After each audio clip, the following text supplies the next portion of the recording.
Metaplasia is a form of cellular adaptation in which one mature cell type is replaced by another. In this video, we explain metaplasia exactly as described in Robbins Pathology, including causes, mechanisms, examples, and clinical significance. According to Robbins, metaplasia is a reversible change in which one differentiated cell type is replaced by another differentiated cell type better able to withstand stress. This change helps tissues adapt to chronic irritation or injury. Metaplasia develops in response to chronic inflammation, persistent irritation, chemical injury, environmental stress. The goal is survival, not normal function. Metaplasia does not occur by transformation of one mature cell into another.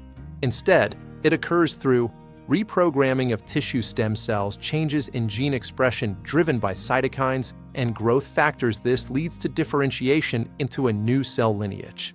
1.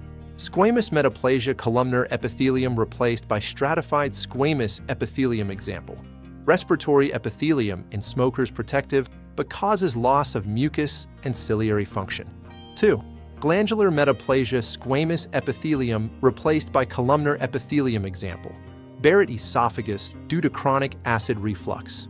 Although metaplasia is initially protective, it may reduce normal tissue function, increase susceptibility to malignant transformation. Metaplasia can progress to dysplasia and cancer if the stimulus persists.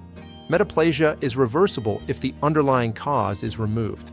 Persistent stress increases the risk of irreversible pathologic changes. Metaplasia is a survival adaptation, but prolonged metaplasia lays the foundation for disease.